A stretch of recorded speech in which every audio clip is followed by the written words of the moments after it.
नमस्कार आप सभी को। आज हम लोग टीचिंग एप्टीट्यूड में शिक्षा के प्रति दृष्टिकोण यूनिट का 3 इम्पॉर्टेंट टॉपिक के बारे में डिस्कस करेंगे। टॉपिक है हमारा शिक्षा के प्रकार यानी कि टाइप्स ऑफ एजुकेशन, शिक्षा की प्रकृति यानी कि नेचर ऑफ एजुकेशन, एंड तीसरा है आपका शिक्षा का स्रोत यानी कि सोर्सेस ऑफ एजुकेशन के बारे में। अच्छा, आज से जो आपकी क्लासेस होगी वो आपका बाइलिंगुअल चलेगा, हिंदी और इंग्लिश दोनों में आपकी क्लासेस होगी एंड दोनों में आपको नोट्स जो है वो देखने को मिलेगा। ठीक है, जहाँ जहाँ भी हमको ऐसा लगेगा कि ये वर्ड जो है आपको इंग्लिश में बताना चाहिए तो वहाँ पे हम आपको खुद डिस्क्राइब कर देंगे। ठीक है, तो चलिए स्टार्ट करते हैं। सबसे पहले जानते हैं कि शिक्षा के प्रकार यानी कि शिक्षा को किस टाइप में बांटा गया है, किस किस तरह बांटा गया है। तो साधारण अगर देखा जाए तो शिक्षा को 3 भागों में बांटा जाता है। एक होता है formal education, informal education, non formal education, यानी कि औपचारिक शिक्षा, अनौपचारिक शिक्षा, निरौपचारिक शिक्षा। अच्छा, इसी को गैर औपचारिक शिक्षा के नाम से भी जाना जाता है। तो हिंदी वाले स्टूडेंट्स कहीं कहीं गैर औपचारिक शिक्षा अगर आपको दिखाई दे तो आप उसको नॉन फॉर्मल एजुकेशन ही समझिएगा। ठीक है, क्योंकि हिंदी में आपको बहुत तरह से नाम जो है वो देखने को मिल सकता है। अदर टाइप्स ऑफ एजुकेशन में कुछ और भी प्रकार हैं, यहाँ पे देख सकते हैं। जनरल एजुकेशन यानी कि सामान्य शिक्षा, स्पेशल एजुकेशन यानी कि विशिष्ट शिक्षा, इंडिविजुअल एजुकेशन यानी कि व्यक्तिगत शिक्षा जिसको व्यक्तिगत शिक्षा के नाम से भी जाना जाता है, कलेक्टिव एजुकेशन यानी कि सामूहिक शिक्षा। तो अब 1 बाय 1 यहाँ पे हम सभी टाइप्स को डिटेल में डिस्क्राइब करते हैं।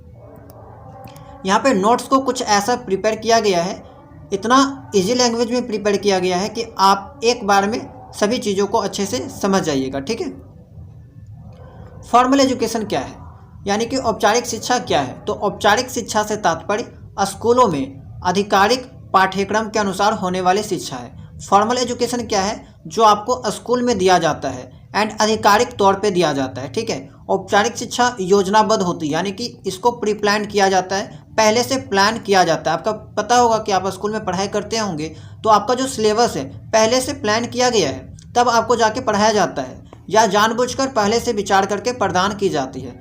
तो औपचारिक शिक्षा से डायरेक्टली आप मतलब निकाल सकते हैं कि वैसी शिक्षा जो आपको किसी इंस्टीट्यूट में, कोई संस्था में या फिर स्कूल में दिया जा रहा है, यूनिवर्सिटी में दिया जा रहा है, कॉलेज में दिया जा रहा है, तो वो आपका औपचारिक शिक्षा होगी। ठीक है, आगे देखते हैं। इस प्रकार की शिक्षा के निश्चित उद्देश्य होते हैं, निश्चित पाठ्यक्रम होता है, निश्चित पाठ्य पुस्तक होता है और निश्चित शिक्षण विधियां होती है। कहने का मतलब कि स्कूल में आपको जो शिक्षा दी जाती है उसका कुछ ना कुछ निश्चित उद्देश्य है। आपको डिग्री देना है, सर्टिफिकेट देना है, वो इसका एक उद्देश्य है। निश्चित पाठ्यक्रम भी होता है, आपका डिफिनिट एक सिलेबस होता है, टेक्स्ट बुक होता है, टीचिंग मेथड होता है। तो ये सब चीज़ें फिक्स होती है किसमें, फॉर्मल एजुकेशन में। लेकिन यहीं पे अगर हम लोग इनफॉर्मल एजुकेशन के बारे में जब बात करेंगे तो ये सब चीज़ें फिक्स नहीं होती हैं वहाँ पे। ठीक है, जो शिक्षा नियमित रूप से और औपचारिक रूप से दी जाती है उसे औपचारिक शिक्षा कहेंगे, यानी कि the education which is given regularly and formally, यानी कि वैसा एजुकेशन जो आपको रेगुलर बेसिस पे दिया जाता है वो आपका फॉर्मल एजुकेशन कहलाएगा। वहीं अगर हम लोग बात करेंगे अनौपचारिक शिक्षा का, इनफॉर्मल एजुकेशन का, तो वहाँ पे आपको जो है वो एजुकेशन जो है वो रेगुलर नहीं दिया जाएगा। ठीक है, यानी कि कह सकते हैं इसका जस्ट अपोजिट वहाँ पे आपको हो जाता है। अगला पॉइंट है, औपचारिक शिक्षा के जरिए छात्रों को किसी डिग्री या प्रमाण पत्र की प्राप्ति होती है, यानी कि ये शिक्षा का आपका कुछ ना कुछ उद्देश्य है। एंड उद्देश्य क्या है कि आपको 10th का डिग्री देना, 9th का डिग्री देना, कॉलेज का या यूनिवर्सिटी का डिग्री देना। ठीक है, औपचारिक शिक्षा तभी तक चलती है जब तक बालक किसी शिक्षण संस्थान में जाता रहता है। तो अगर पूछा जाए कि क्या औपचारिक शिक्षा जो है आपका लाइफ टाइम प्रोसेस है यानी कि जीवन पर्यंत चलते रहती है, तो जी बिल्कुल भी नहीं। औपचारिक शिक्षा आपका तब तक ही चलेगा जब तक आप किसी स्कूल में पढ़ते हैं, कॉलेज में पढ़ते हैं, कोई इंस्टीट्यूट में पढ़ते हैं, यूनिवर्सिटी में पढ़ते हैं, तो जब तक आप पढ़ाई जारी रखते हैं तब तक आपका औपचारिक शिक्षा जो है वो चलेगा। लेकिन वहीं अगर इनफॉर्मल एजुकेशन के बारे में बात की जाए तो वो आपका इसका जस्ट उल्टा हो जाता है, वो आपका जीवन भर जो है वो चलते रहता है। ठीक है, अब औपचारिक शिक्षा का कुछ एग्जाम्पल समझ लीजिए। स्कूल में पढ़ते हैं आप, विश्वविद्यालय में पढ़ाई करते हैं, कोई चीज़ का ट्रेनिंग आपका होता है, चाहे कर्मचारी का हो गया, स्वास्थ्य विभाग का हो गया, कार्यशाला हो गया, सेमिनार हो गया, तो ये सब में आपको क्या मिलता है, औपचारिक शिक्षा देखने को मिलेगी। ठीक है, यानी कि फॉर्मल एजुकेशन देखने को मिलेगा। तो आई होप कि आपको अब फॉर्मल एजुकेशन समझ में आ गया होगा कि वैसा शिक्षा जिसमें कोई डिफिनिट जो है एक उद्देश्य होता है। ठीक है, शिक्षण मेथड होता है, टीचिंग मेथड होता है, पाठ्यक्रम होता है, सिलेबस होता है, तो ये सब चीज़ें फिक्स होती है, ठीक है। एंड जो स्कूल में दिया जाएगा, जो किसी इंस्टीट्यूट में, कॉलेज में, यूनिवर्सिटी में दिया जाएगा, तो वो आपका औपचारिक शिक्षा कहलाएगी। अब देखते हैं फॉर्मल एजुकेशन का जस्ट अपोजिट इनफॉर्मल एजुकेशन, यानी कि अनौपचारिक शिक्षा, ठीक है। अनौपचारिक शिक्षा अनायास, आकस्मिक और स्वाभाविक रूप से प्राप्त होती है। इसका मतलब क्या है? देखिए, स्कूल के अलावा भी तो आप बहुत कुछ सीखते हैं अपने समाज से, अपने परिवार से, अपने घर से, ठीक है। स्कूल के बाहर भी बहुत कुछ चीज़ें आपको सीखने को मिलती है, एंड उसके लिए आपको कोई निश्चित टीचिंग मेथड की आवश्यकता नहीं होती है, ना कोई किताब की आवश्यकता होती है, ठीक है। तो ये आपका इनफॉर्मल एजुकेशन कहलाएगा। स्कूल के बाहर जो कुछ भी आपको सीखने को मिलेगी, या तो समाज से, या परिवार से, दोस्त वगैरह से, तो ये आपका इनफॉर्मल एजुकेशन में आ जाएगा। यह शिक्षा जानबूझकर पहले से विचार करके नहीं दी जाती, वरन बालक इसे तो परिवार के अंदर, पास पड़ोस से, खेल के स्थान पर, पार्क में, सार्वजनिक स्थानों पर उठते बैठते, खेलते कूदते, बातचीत करके प्राप्त करता है, ठीक है। तो ये आपका इनफॉर्मल एजुकेशन हो गया।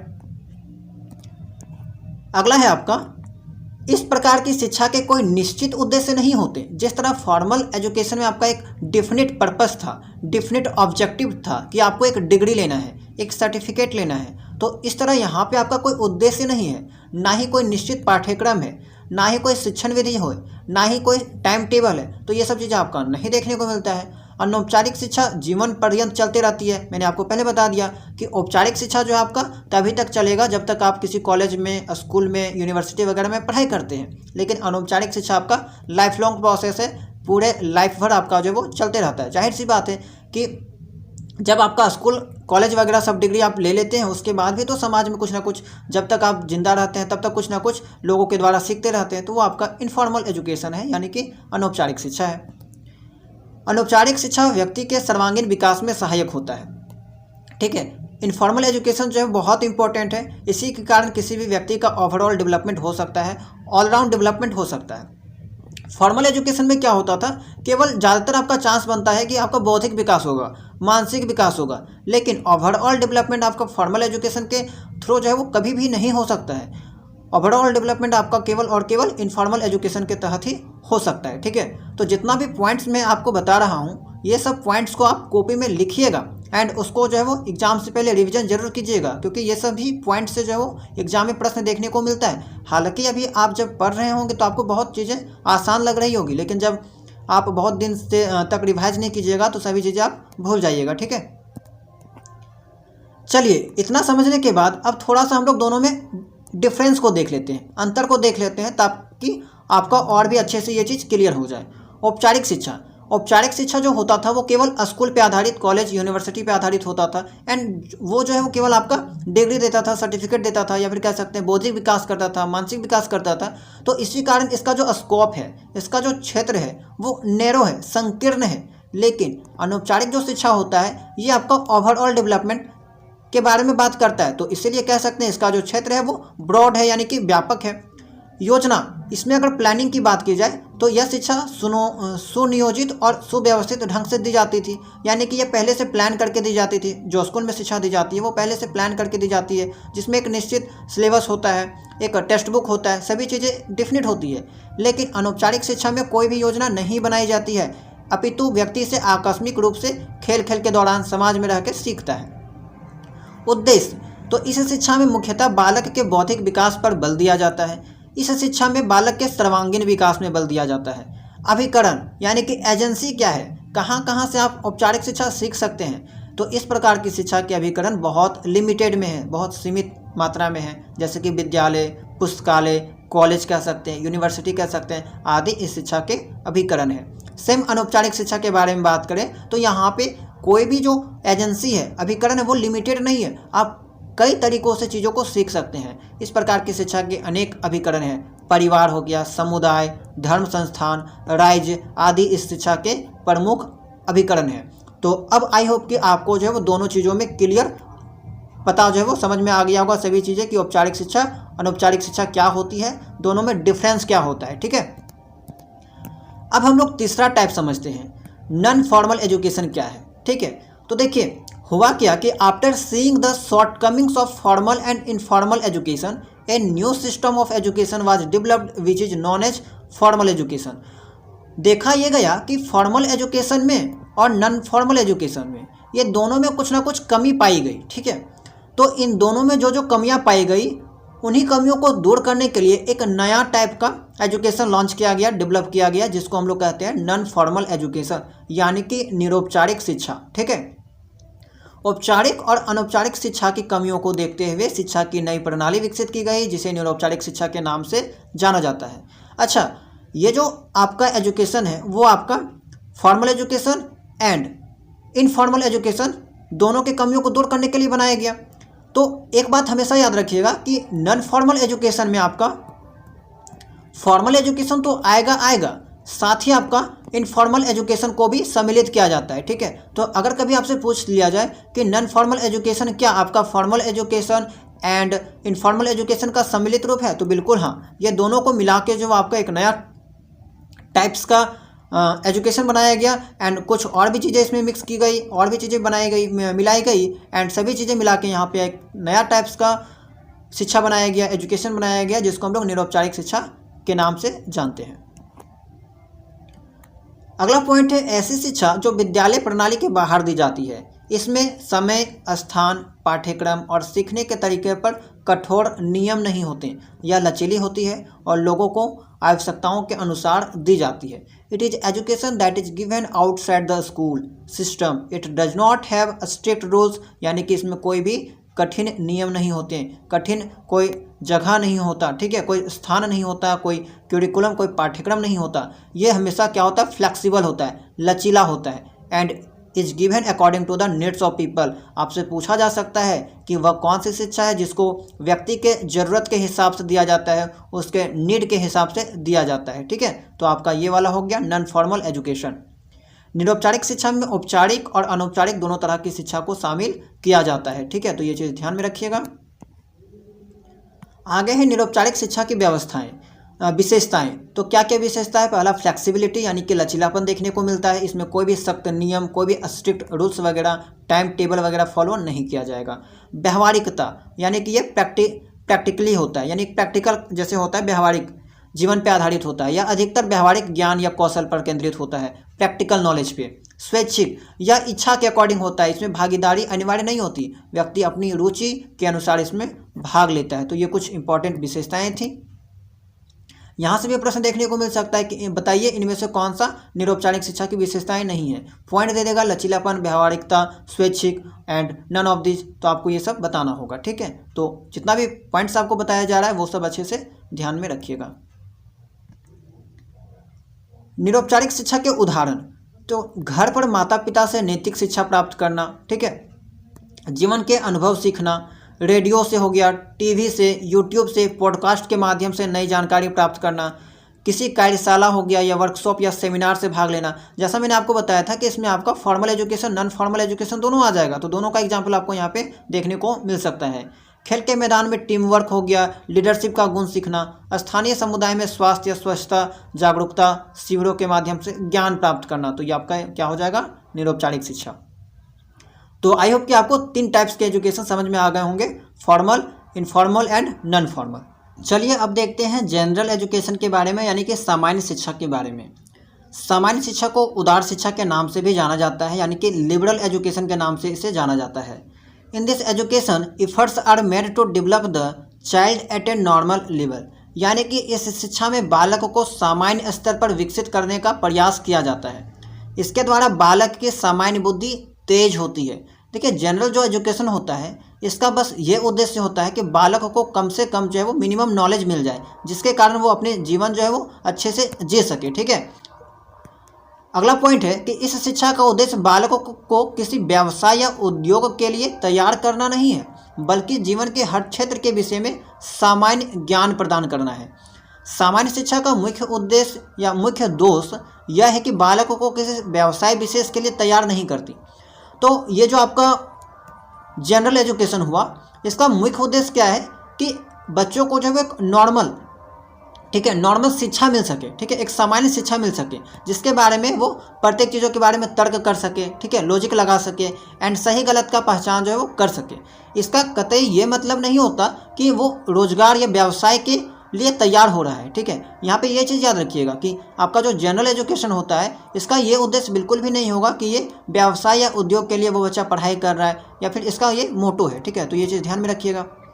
आगे है कि शिक्षाविदों के अनुसार इस शिक्षा को मनुष्य को अनिवार्य रूप से अपनाना चाहिए। ठीक है, बहुत सारे जो एजुकेशनिस्ट लोग हुआ करते थे उनका कहना है कि ये जो आपका नॉर्मल या जनरल जो एजुकेशन है वो प्रत्येक मनुष्य को अनिवार्य रूप से अपनाना चाहिए, क्योंकि यह मनुष्य को पशुवत व्यवहार से मानवीय व्यवहार की ओर प्रेरित करता है। इसी से उसका जो है व्यवहार पता चलेगा एंड जो व्यवहार आपका पशु से अलग होगा। तो इस शिक्षा का उद्देश्य बालों को सामान्य जीवन के लिए तैयार करना है। ठीक है, तो ये कुछ इंपॉर्टेंट सा एजुकेशन नहीं था, बस नॉर्मल सा एजुकेशन है कि ऐसा एजुकेशन जिससे जो है वो कोई भी व्यक्ति एक सामान्य जीवन जी सके। ठीक है, आगे देखते हैं स्पेशल एजुकेशन। अब देखिए जनरल जो एजुकेशन है इसका जस्ट अपोजिट आपका स्पेशल एजुकेशन है। वहाँ पे क्या था कि हम लोग मेनली जो है वो किसी रोजगार पे फोकस नहीं कर रहे थे, कोई बिजनेस पे कोई उद्योग पे फोकस नहीं कर रहे थे। लेकिन यहाँ पे जो स्पेशल एजुकेशन होगा इसका मेन उद्देश्य यही होगा कि हम लोग कोई रोजगार के लिए कोई खास मकसद के लिए जो है वो शिक्षा ग्रहण करना। ठीक है, तो विशेष शिक्षा वह शिक्षा है जो किसी विशेष उद्देश्य के लिए दी जाती है। Special education is that type of education which is conducted for a particular purpose. ठीक है, कोई खास उद्देश्य मकसद के लिए दिया जाता है। Special education is that education which prepares a child for a particular task और पार्टिकुलर प्रोफेशन। तो जैसा कि मैंने आपको बताया ये जो स्पेशल एजुकेशन है वो आपका किसी प्रोफेशन के लिए, खास प्रोफेशन के लिए, कोई पार्टिकुलर टास्क के लिए जो है वो दिया जाएगा। ठीक है, विशिष्ट शिक्षा वह शिक्षा होती है जो बालक के किसी कार्य विशेष या व्यवसाय विशेष के लिए तैयार करती है। Special education is also called vocational education, यानी कि विशिष्ट शिक्षा को व्यावसायिक शिक्षा के नाम से भी जाना जाता है। ठीक है, तो ये चीज़ें ध्यान में रखिएगा। आगे है कि in this education special care is taken so that education should be according to child's interest, यानी कि यहाँ पे जो है बच्चों को इंटरेस्ट को ध्यान में रखा जाता है, एबिलिटीज़ को ध्यान में रखा जाएगा, कैपेबिलिटीज़ को ध्यान में रखा जाएगा। Because this education prepares the child for a particular field और प्रोफेशन, क्योंकि ये जो शिक्षा है वो बच्चों के लिए किसके लिए तैयार कर रही है, कोई पार्टिकुलर फील्ड के लिए, कोई प्रोफेशन के लिए। इस शिक्षा में इस बात का विशेष ध्यान रखा जाता है कि शिक्षा बालक की रुचि, योग्यता और क्षमताओं के अनुरूप हो, क्योंकि यह शिक्षा बालक को किसी विशेष क्षेत्र या पेशे के लिए तैयार करती है। यानी कि जनरल एजुकेशन का जस्ट अपोजिट यहाँ पे ये चीज़ देखने को आपको मिल रही है। ठीक है, अगला है आपका विशिष्ट शिक्षा, जहाँ व्यक्ति के जीविकोपार्जन की समस्या को हल करने के लिए और भौतिक जीवन को सुखमय बनाने के लिए उपयोगी है, वहाँ राष्ट्र के आर्थिक उत्थान के लिए भी आवश्यक है।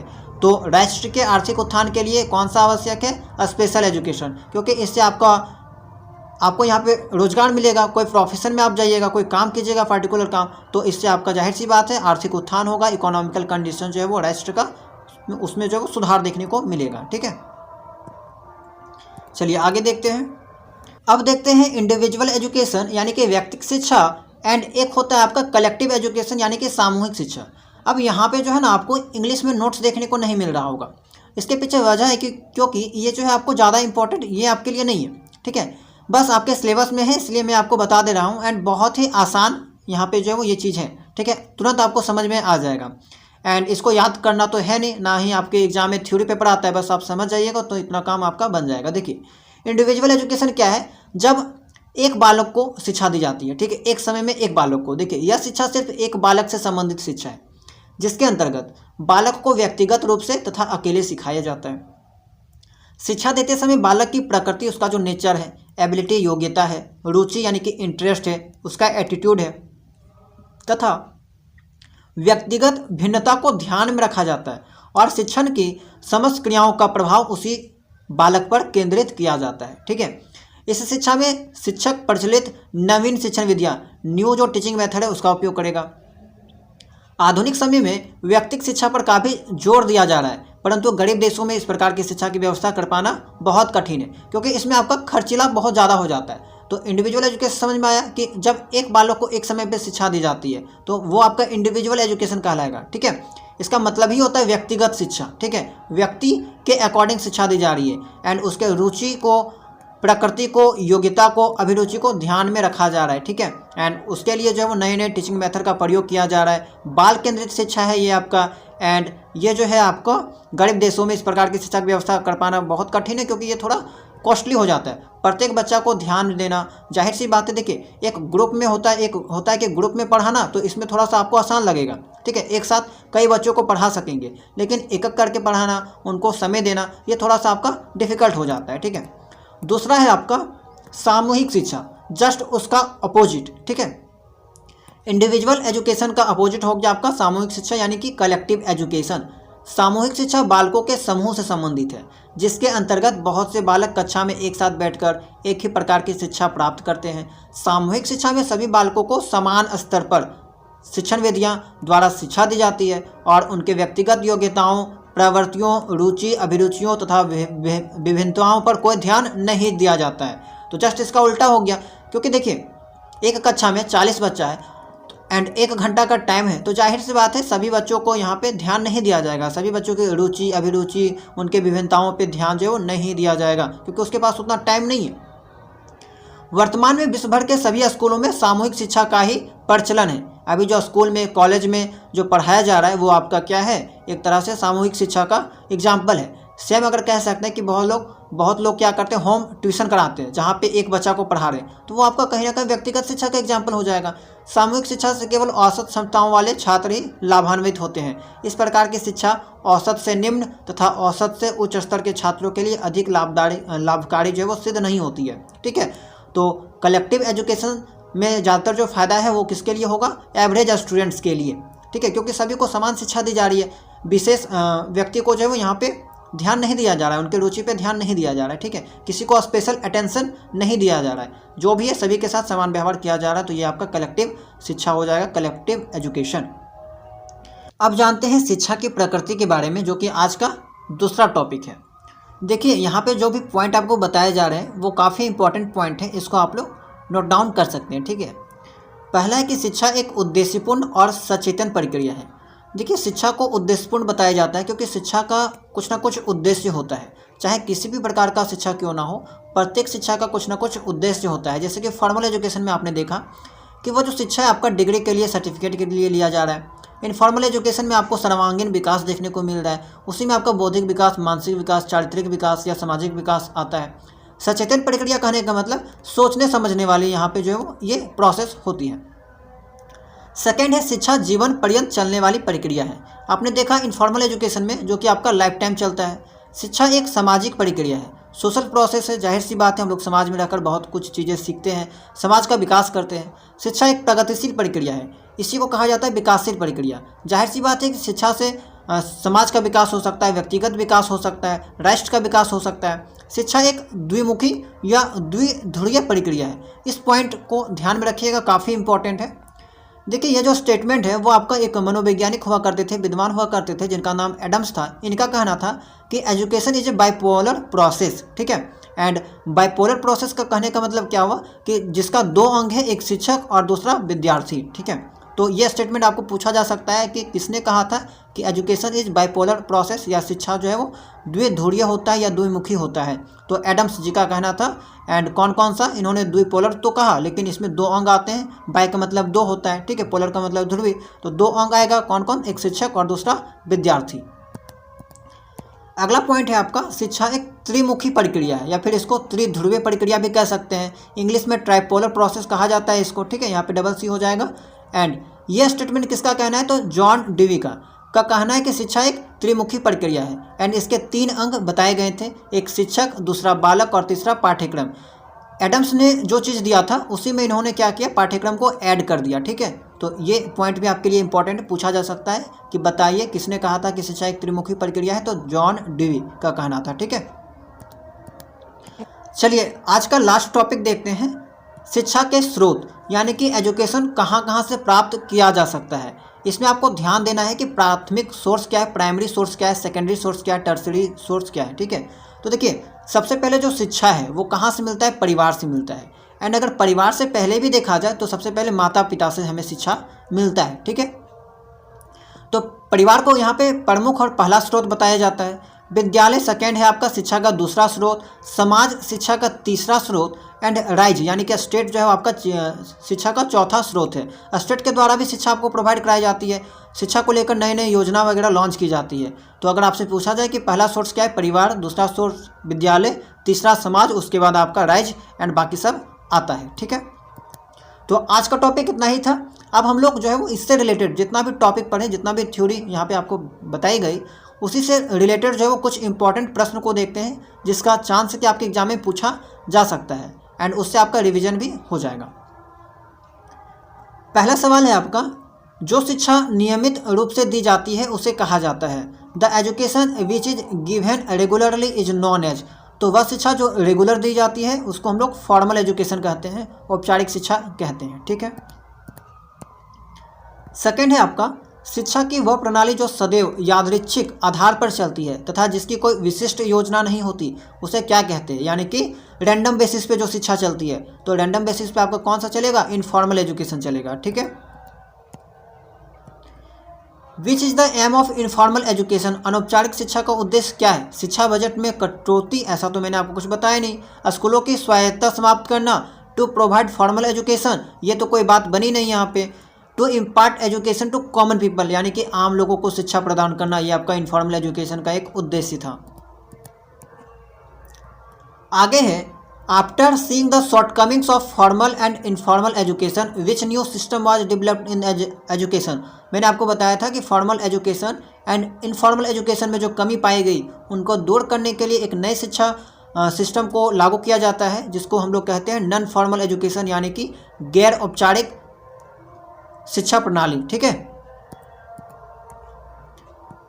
सामान्य शिक्षा को भी कहा जाता है। तो सामान्य शिक्षा को लिबरल एजुकेशन यानी कि उदार शिक्षा के नाम से जाना जाता है, जिसका उद्देश्य होता है कि बच्चों को कम से कम सामान्य शिक्षा मिल सके, एक नॉर्मल लेवल का यहाँ पे नॉलेज है वो उनको मिल सके। इसका कतई ये मतलब नहीं होता था कि वो अपनी जो शिक्षा ग्रहण करे वो कोई रोजगार के लिए, कोई प्रोफेशन के लिए करे, क्योंकि रोजगार और प्रोफेशन के जहाँ भी बात आएगी वो आपका स्पेशल एजुकेशन में आ जाएगा।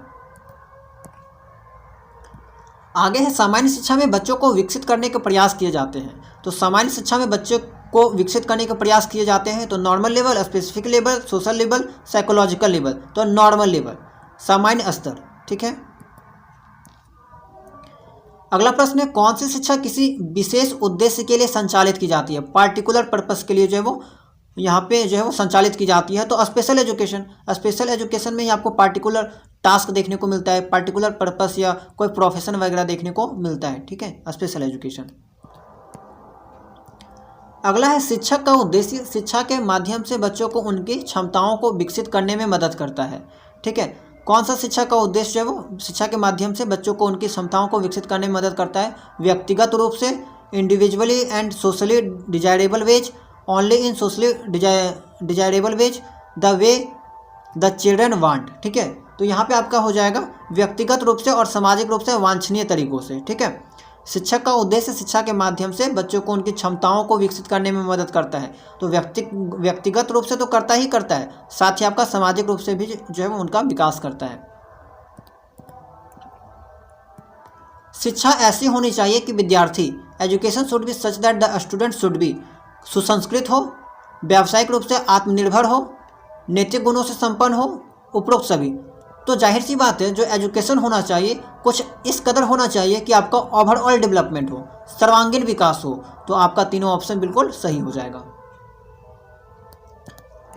अगला सवाल है, आप किस आधार पर यह तय करेंगे कि आपकी शिक्षा सफल है या नहीं? अगर इससे आपका सम्मान बढ़ता है, अगर इससे आपको आत्मसंतुष्टि मिलती है, अगर इससे दूसरों को भी लाभ होता है, अगर इससे आपको नौकरी मिलती है। ठीक है, ये जो सवाल है ना वो आपका राजस्थान बीएड में पूछा गया था। ठीक है, एंड इसका जो राइट आंसर हो जाएगा ऑप्शन नंबर बी हो जाएगा।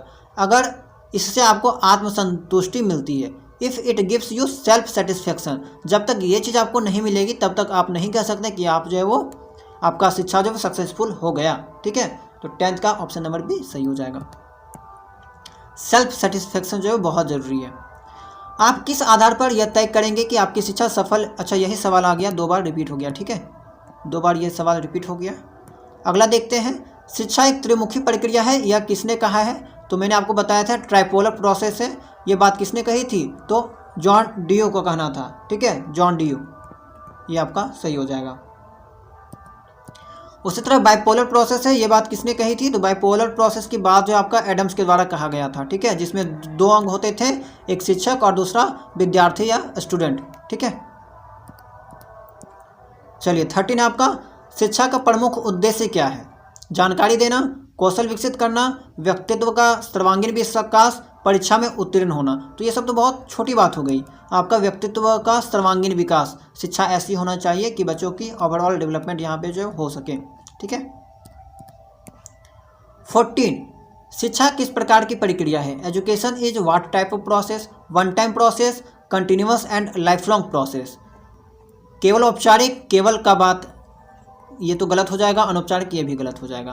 Continuous and life long process है, जीवन भर चलने वाली प्रक्रिया है। अगला सवाल, औपचारिक शिक्षा का उदाहरण कौन सा है? घर पर सीखा गया शिष्टाचार, स्कूल में प्राप्त शिक्षा, खेल के मैदान से प्राप्त अनुभव, सामाजिक मेलजोल के माध्यम से प्राप्त ज्ञान। फॉर्मल एजुकेशन, तो फॉर्मल एजुकेशन के बारे में मैंने आपको बताया था, जो स्कूल में दी जाती है, कॉलेज में, कोई इंस्टीट्यूट वगैरह में, यूनिवर्सिटी में, तो आपका स्कूल हो जाएगा। बाकी जो घर था, खेल का मैदान था, समाज था, ये सब आपका इनफॉर्मल एजुकेशन के अंतर्गत आ जाएगा। आज के क्लास का लास्ट सवाल है ये आपका, एंड हमेशा की तरह आपको इस सवाल का जवाब जो है वो कमेंट बॉक्स में करना है, ठीक है, ताकि आपको समझ में कितना आया ये चीज़ का जानकारी जो है हमें हो सकता है। शिक्षा के कौन से प्रकार में पाठ्यक्रम और मूल्यांकन निर्धारित नहीं है? यानी कौन से एजुकेशन में आपका करिकुलम एंड असेसमेंट वगैरह जो फिक्स नहीं होता, ठीक है, हर चीज़ जो है वो फ्लेक्सिबल होता है। तो आपको इसका जवाब जो है स्वयं देना है कमेंट सेक्शन में, ठीक है। एंड कमेंट सेक्शन में बताइएगा कि आज का क्लास कैसा रहा, आपको चीज़ें समझ में आई या फिर नहीं आई। एंड अगर चैनल में नए होंगे तो चैनल को सब्सक्राइब कर लीजिएगा, टेलीग्राम चैनल को ज्वाइन कर लीजिएगा।